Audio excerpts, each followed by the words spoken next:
श्री हरि राधे राधे भक्तों, मैं आपको आज देव उठनी एकादशी व्रत कथा सुनाने जा रही हूँ। भगवान श्री कृष्ण ने कहा, हे अर्जुन, तुम मेरे बड़े ही प्रिय सखा हो। हे पार्थ, अब मैं तुम्हें पापों का नाश करने वाली तथा पुण्य और मुक्ति प्रदान करने वाली प्रबोधनी एकादशी की कथा सुनाता हूँ। श्रद्धा पूर्वक श्रवण करो। इस विषय में मैं तुम्हें नारद और ब्रह्मा जी के बीच हुए वार्तालाप को सुनाता हूँ। एक समय नारद जी ने ब्रह्मा जी से पूछा, हे पिता, प्रबोधनी एकादशी के व्रत का क्या फल होता है? आप कृपा करके मुझे ये सब विधान पूर्वक बताइए। ब्रह्मा जी ने कहा, हे पुत्र, कार्तिक माह के शुक्ल पक्ष की प्रबोधनी एकादशी के व्रत का फल 1 सहस्त्र अश्वमेध तथा 100 राजसूय यज्ञ के फल के बराबर होता है। नारद जी ने कहा, हे पिता, एक संध्या को भोजन करने से, रात्रि में भोजन करने तथा पूरे दिन उपवास करने से क्या क्या फल मिलता है? कृपया कर सविस्तार समझाइए। एक राजा के राज्य में सभी लोग एकादशी का व्रत रखते थे। प्रजा तथा नौकर चाकरों से लेकर पशुओं तक को एकादशी के दिन अन्न नहीं दिया जाता था। एक दिन किसी दूसरे राज्य का एक व्यक्ति राजा के पास आकर बोला, महाराज, कृपा करके मुझे नौकरी पर रख ले। तब राजा ने उसके सामने एक शर्त रखी कि ठीक है, रख लेते हैं, किंतु रोज तो तुम्हें खाने को सब कुछ मिलेगा, पर एकादशी को अन्न नहीं मिलेगा। उस व्यक्ति ने उस समय हाँ कर ली, पर एकादशी के दिन जब उसे फलाहार का सामान दिया गया तो वह राजा के सामने जाकर गिड़गिड़ाने लगा, महाराज, इससे मेरा पेट नहीं भरेगा, मैं भूखा ही मर जाऊंगा, मुझे अन्न दे दो। राजा ने उसे शर्त की याद दिलाई, पर वह अन्न छोड़ने को राजी नहीं हुआ। तब राजा ने उसे आटा, दाल, चावल आदि दिए। वह नृत्य की तरह नदी पर पहुंचा और स्नान कर भोजन पकाने लगा। जब भोजन बन गया, वह भगवान को बुलाने लगा, आओ भगवान, भोजन तैयार है। उसके बुलाने पर पीतांबर धारण किए भगवान चतुर्भुज रूप में आ पहुंचे और प्रेम से उसके साथ भोजन करने लगे। भोजन करके भगवान अंतर ध्यान हो गए और वह अपने काम पर चला गया। 15 दिन बाद अगली एकादशी को वे राजा से कहने लगा कि महाराज, मुझे 2 गुना सामान दीजिए। उस दिन तो मैं भूखा ही रह गया। राजा ने कारण पूछा तो उसने बताया कि हमारे साथ भगवान भी खाते हैं, इसलिए हम दोनों के लिए ये सामान पूरा नहीं होता। ये सुनकर राजा को बड़ा आश्चर्य हुआ। वह बोला, मैं नहीं मान सकता कि भगवान तुम्हारे साथ खाते हैं। मैं तो इतना व्रत रखता हूँ, पूजा करता हूँ, पर भगवान ने मुझे कभी दर्शन नहीं दिए। राजा की बात सुनकर वह बोला, यदि आपको विश्वास नहीं हो तो मेरे साथ चलकर आप देख सकते हैं। राजा एक पेड़ के पीछे छिपकर बैठ गया। उस व्यक्ति ने भोजन बनाना तथा भगवान को शाम तक पुकारता रहा, परंतु भगवान ना आए। अंत में उसने कहा, हे भगवान, यदि आप नहीं आए तो मैं नदी में कूदकर प्राण त्याग दूंगा। लेकिन भगवान नहीं आए। तब वह प्राण त्यागने के उद्देश्य से नदी की तरफ बढ़ा। प्राण त्यागने का उसका दृढ़ इरादा जान शीघ्र ही भगवान ने प्रकट होकर उसे रोक लिया और साथ बैठकर भोजन करने लगे। खा पीकर वे उसे अपने विमान में बिठाकर अपने धाम ले गए। ये देख राजा ने सोचा कि व्रत उपवास से तब तक कोई फायदा नहीं होता जब तक मन शुद्ध ना हो। इससे राजा जी को इस बात का पता चला।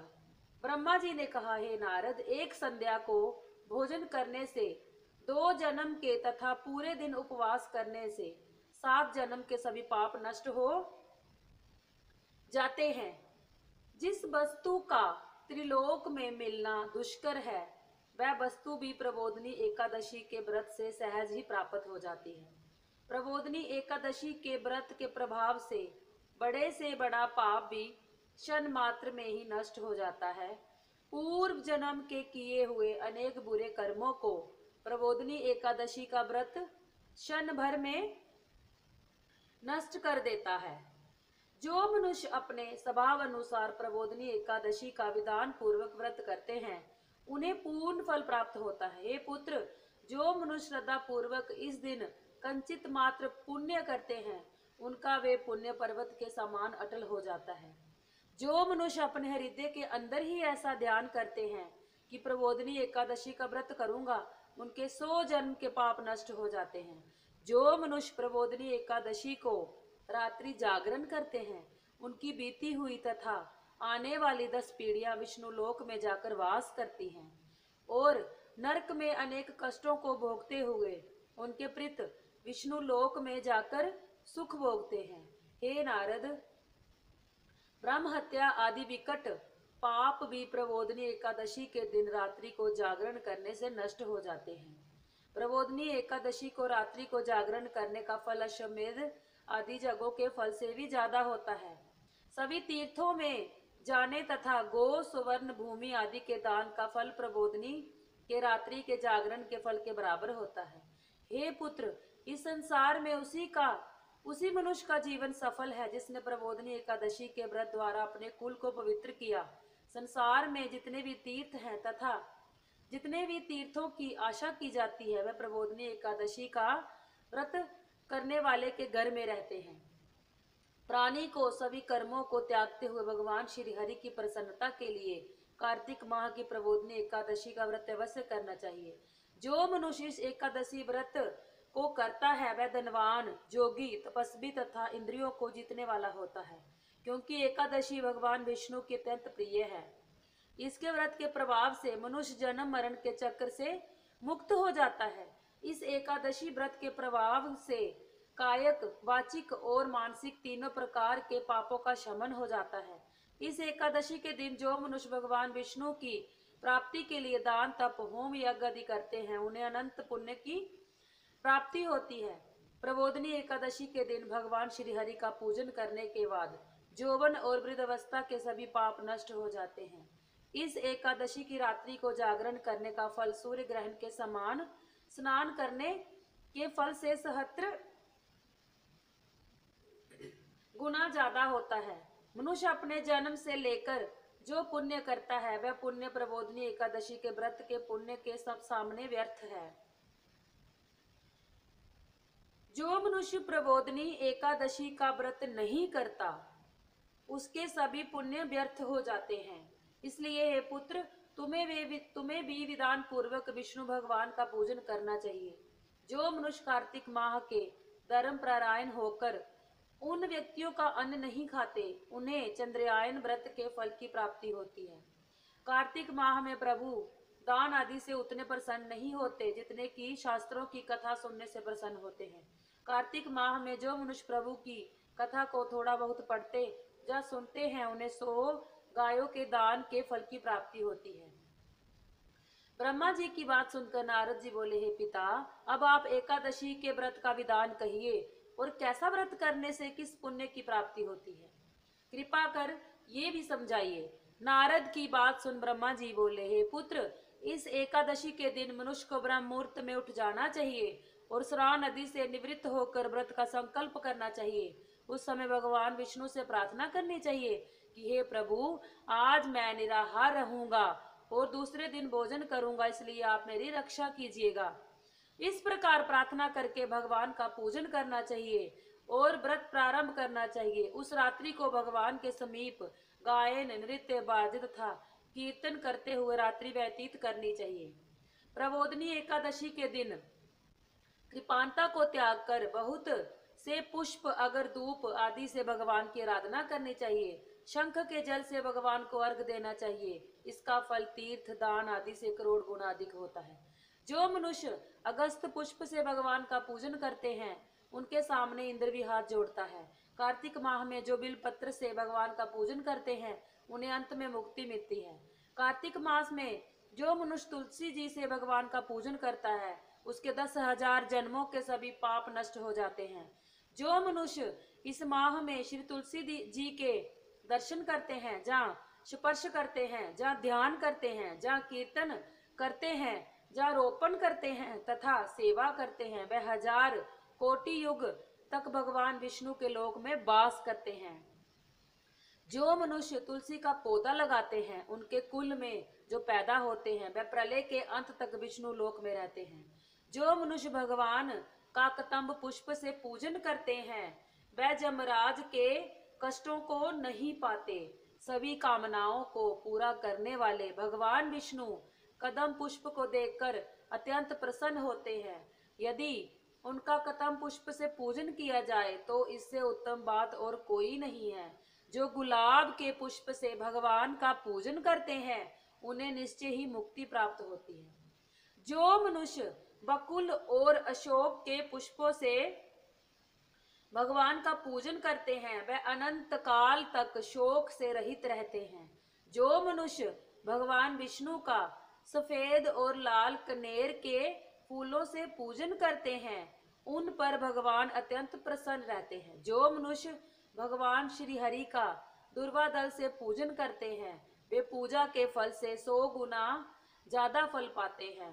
जो भगवान का शमी पत्र से पूजन करते हैं वह भयानक जमराज के मार्ग को सुगमता से पार कर जाते हैं। जो मनुष्य चंपक पुष्प से भगवान विष्णु का पूजन करते हैं वे जीवन मृत्यु के चक्र से मुक्त हो जाते हैं। जो मनुष्य स्वर्ण का बना हुआ केतकी पुष्प भगवान को चढ़ाते हैं अर्पित करते हैं उनके करोड़ों जन्म के पाप नष्ट हो जाते हैं। जो मनुष्य पीले और रक्त वर्ण कमल के सुगंधित पुष्पों से भगवान का पूजन करते हैं उन्हें श्वेत द्वीप में स्थान मिलता है श्वेत द्वीप में स्थान मिलता है। इस प्रकार रात्रि में भगवान का पूजन करके प्रातः काल शुद्ध जल की नदी में स्नान करना चाहिए।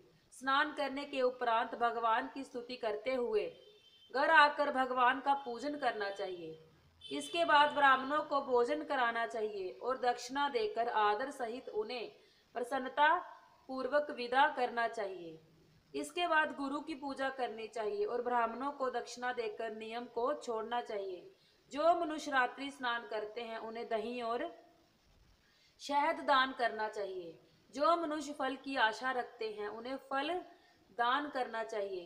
तेल की जगह घी और घी की जगह दूध, अन्नों में चावल दान करना चाहिए। जो मनुष्य इस व्रत में भूमि पर शयन करते हैं उन्हें सब वस्तुओं सहित शया दान करनी चाहिए। जो मनुष्य मौन धारण करते हैं उन्हें स्वर्ण सहित तिल दान करना चाहिए।